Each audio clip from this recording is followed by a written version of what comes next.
Yeah. That's right. All right. Now take this, baby. You don't care for me, I don't care about that. Great. So, welcome to my talk.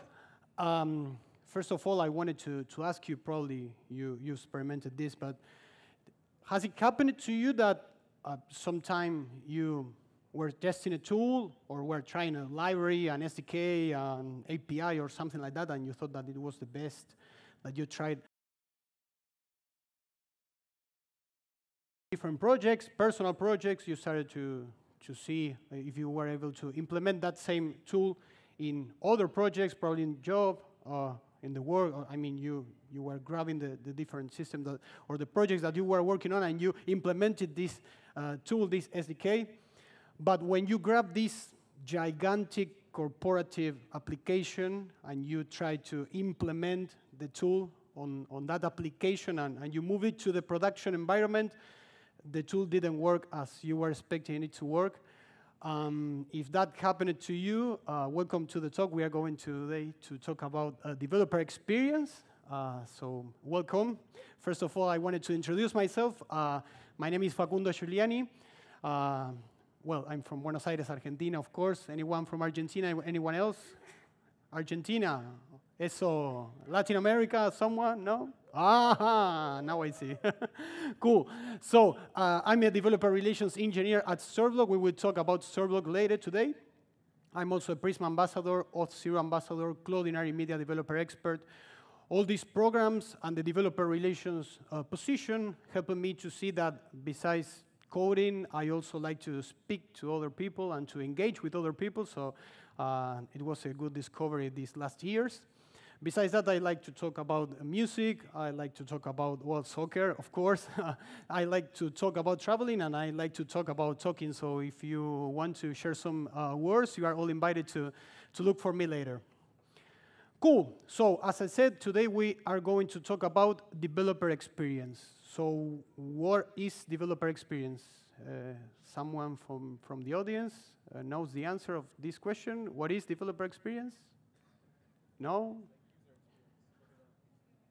Exactly. It's the equivalent of user experience when the primary user of the product is a developer. Very, very good. So as the talk is about developer experience, and now we already know what developer experience is, thank you very much. That was everything. You're welcome, and enjoy the next talks. No, just kidding.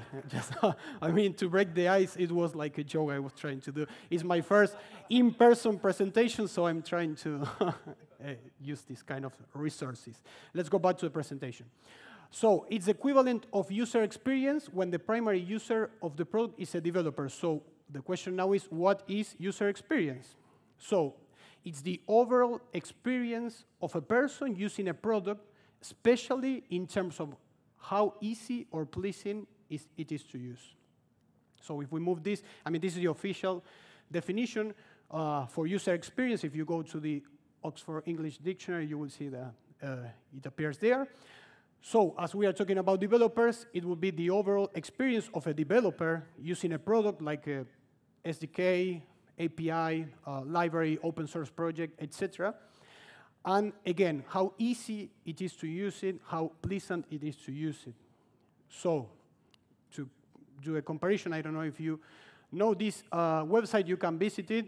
It's like a test of all the things. I mean, it's the complete opposite of what a good user experience is, you know? I mean, if you want to experience the total opposite of a good experience, you can visit this website, which is a very, very good tester. I recommend you to do it. But, I mean, this is a joke. What you can see here is how to implement or how to provide to the users of your websites or your projects, spend a good time with the product that you are building, of course. So we should do this, but our audience, our attendees are developers now. Why is it important? Well, first of all, believe it or not, developers are also people. They are human beings, so we should take care of them as we take care of any other users or clients.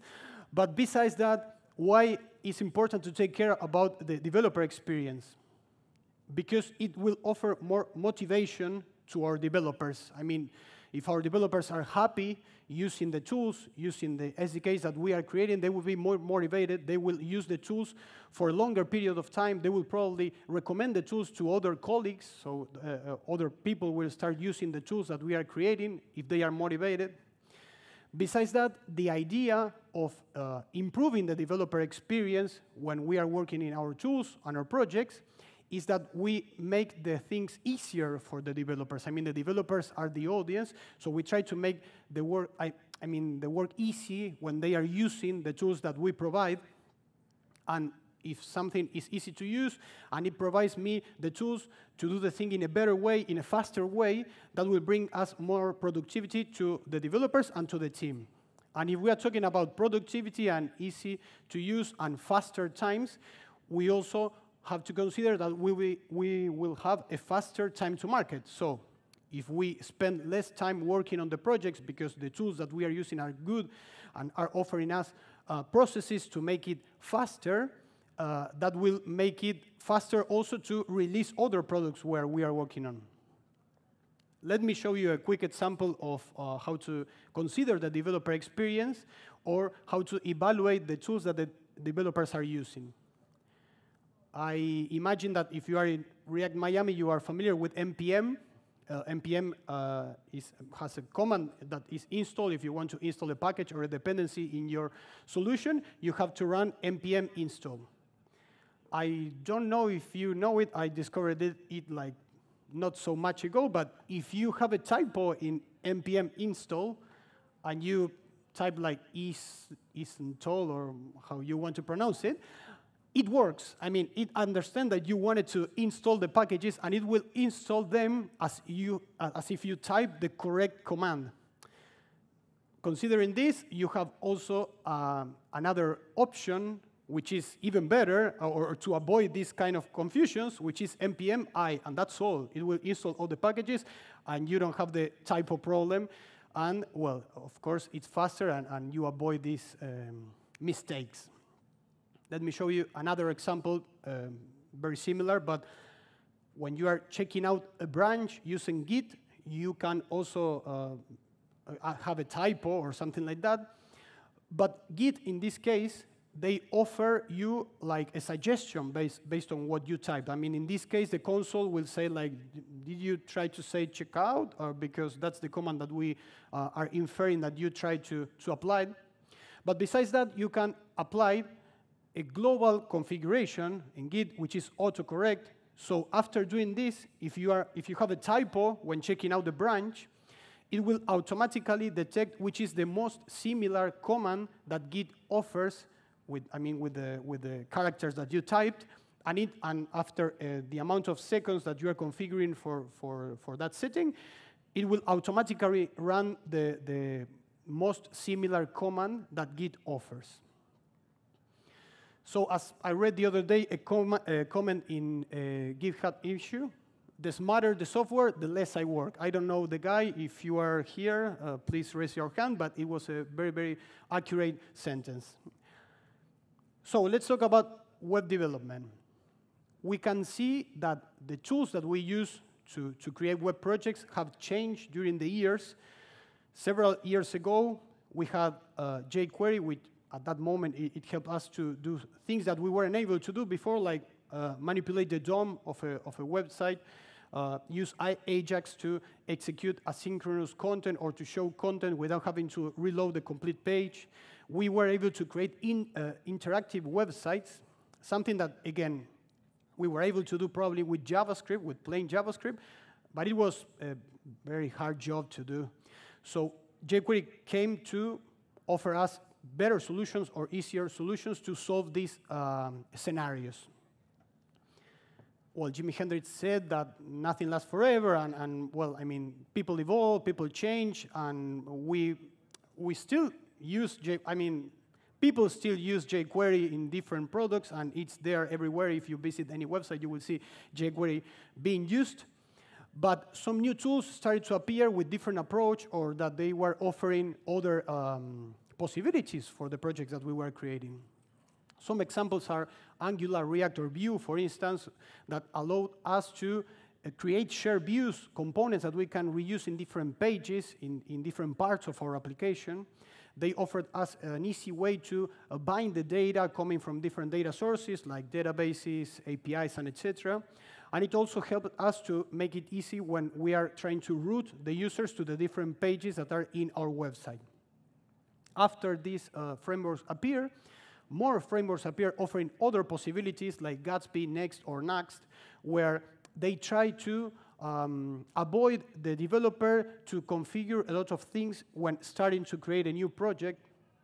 They also offer, I mean, React, Angular, Vue, they are client-side rendering frameworks, but they also offer the possibility of rendering content from the server or even generating static content at build time. This is very related to the concept of the JAMstack. If you want to talk about the JAMstack, we can talk later. But I mean, they are offering us new possibilities or new approaches that we can use to create our projects. And nowadays, we have other frameworks like Remix, Redwood.js, Bleed.js, or Astro that they are offering other features or other approaches for the projects that we can create. We can create full-stack applications with these frameworks. Some of them are also pursuing the possibility of generating less JavaScript code in our pages. And some other frameworks, I mean, these and the other ones that I mentioned before, they are trying to get advantage of edge computing in our applications. So what we can see is that with the years and the different tools that we use are evolving, or not evolving, but changing or appearing new tools that they are always pursuing the same idea: make the work easier for the developers when creating their projects or working in their applications. Other examples are Visual Studio Code or ESLint or Prettier, that we use them to avoid us headaches when we are deploying our products to production. I mean, if I'm able to detect errors before publishing my content or before building my content, it will be easier than detecting the issues in production. Or Prettier helps us to format our code and make it easier for code reviews or sharing code to other people. So what are the keys for a great developer experience? First of all, well, it should work, of course. If I'm creating a tool or an SDK or something that I want developers to use, if I'm promising that it will do something, it should do it, of course. Another key is that it should have a great onboarding, documentation, sample projects, or probably the first steps that we take with the tool should be easy. I mean, the developer that doesn't know how to use our tool should be able to use it without hurdle. It should be intuitive. I mean, if we have a tool, I'm starting to use it, I'm starting to understand how the tool works, I should be able to know what's next with that tool, following the steps or just using it, and it shouldn't have like a complicated workflow to follow. We should keep the tools simple. That means that we should like put a goal on the tools that we are creating, or how to say, a reason of why I'm using that tool, and we should keep on that idea and don't overcomplicate the tool, adding more features or trying to cover other scenarios that probably they are already being covered by other tools. And keeping it simple, it's also making it easier for the developer to use the tool. So again, what we are trying to do, or one of the main goals that we are trying to do when we evaluate the developer experience of the products or the tools that we create, is to make the work easier for the developers. Finally, the tools should be consistent and stable. I shouldn't be scared to update the version of my tool, and I don't know, having the possibility of break everything of what I created, or that is not working with a newer version, or the way that the tool is working now shouldn't change I mean, if I'm updating to a newer version, the methods, the way that the tool works shouldn't change from one version to the other. To show you an example or that we try to follow at STORYBLOK, the company that I work for, having these ideas in mind and this reason or keys on how to provide a good developer experience, I will mention and I will show you what we did with React projects connecting to Storyblock, to the platform, how it was before and how we are doing that today. Before of that, I want to present the product. Storyblock is a headless CMS, a content management system that it offers the possibility to content editors, to marketers, to create content. But besides that, we are offering the possibility to the developers to connect to this content management system, consume the content, and use it with any tool, any framework, any programming language. So you define the presentation layer that you think it fits the best for your project, and you can connect to the Storyblock API, retrieve the content, and display it using the technology that you prefer. One cool feature that Storyblock offers, well, let's say two main features. One of them is that the content is organized using a component approach. So what you manage inside Storyblock are components that you can probably link with. I mean, we're in React Miami, so we can link these component structures of content that we are creating in the platform with React components in our project. So we will have the content structure in the content management system, and then we will have the visual representation of that content as a React component, for instance. And the other cool feature that Storyblock offers is the real-time visual editor. With this, what we are doing is connecting to the actual front end of our application and giving the possibility to the content editors and the marketers to see how the content that they are creating is going to look like before they publish it.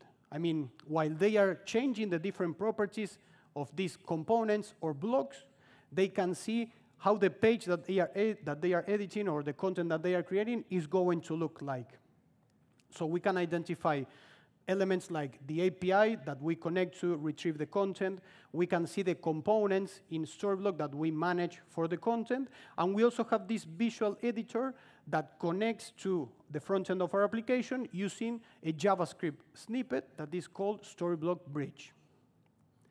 So how we connect our React project to Storyblock, how we did it before. We needed to install one package called Storyblock.js client, which is not mandatory, but it's a helper to connect to the API of a Storyblock and to retrieve the content. So we needed to instantiate an instance, of course, of the Storyblock client, Storyblock.js client, to retrieve the content, and then we were able to use the different properties of these components or these items or pages that are coming from the CMS.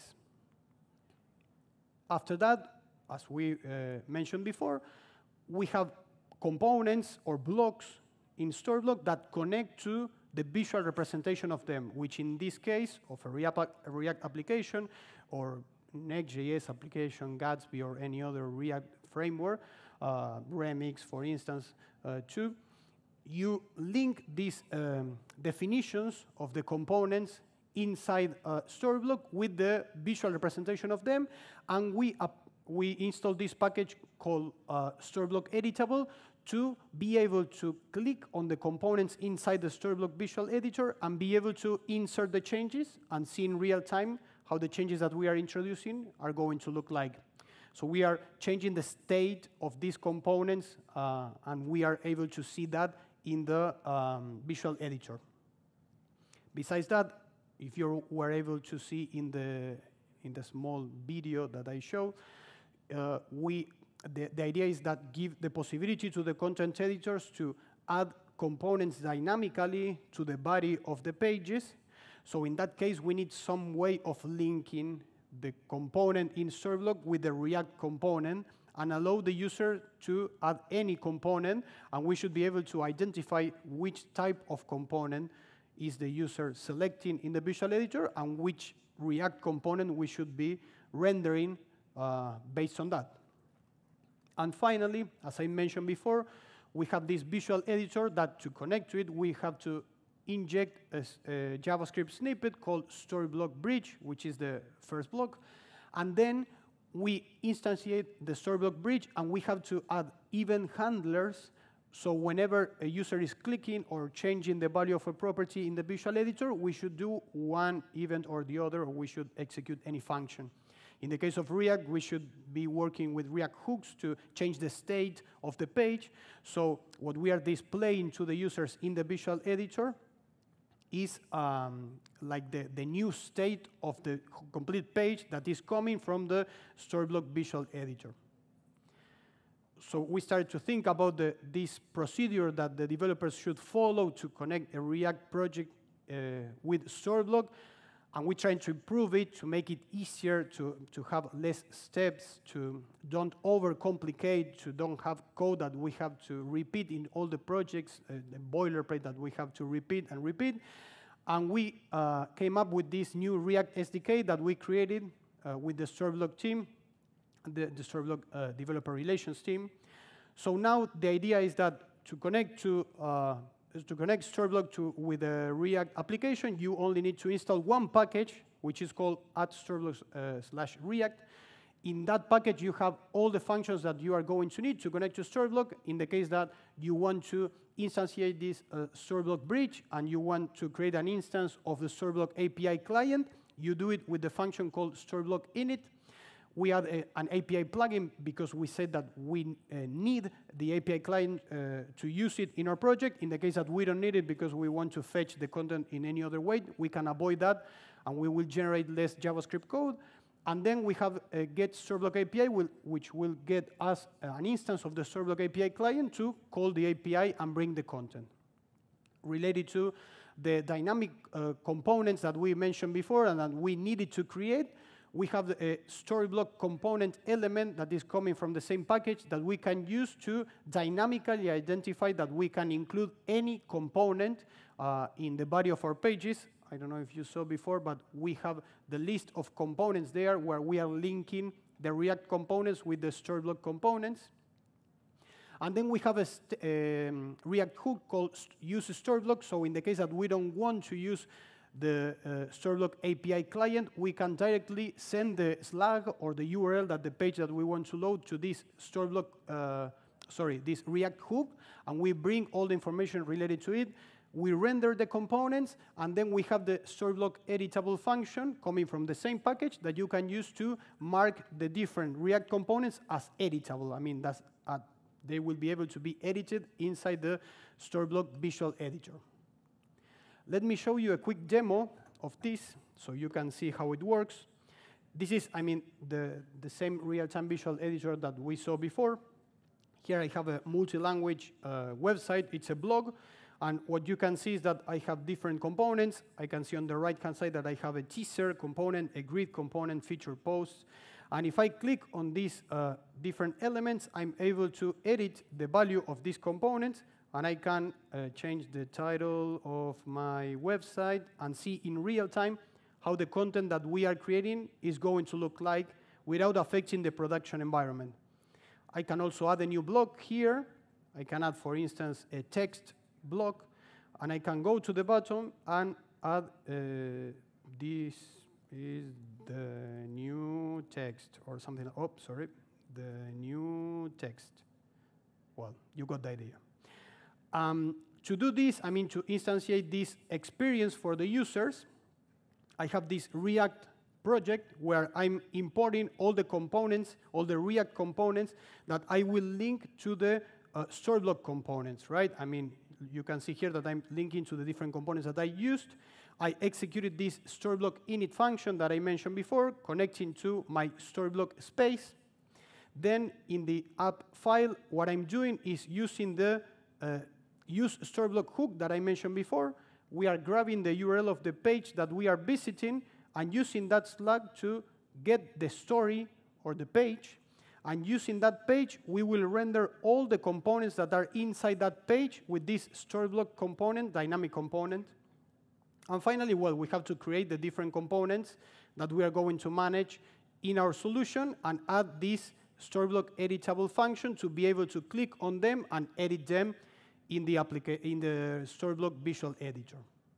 So with this, we were able to change these tutorials that we have in the website that you can visit it It is called Add the Headless CMS to React in 5 minutes, to Add the Headless CMS to React in 2 minutes, and now you have 3 more minutes to play Purple Haze and listen to a great guitar solo.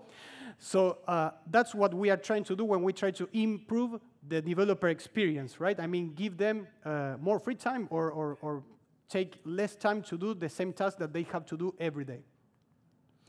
Well, the presentation is ending, so I wanted to thank you, everyone, to come here.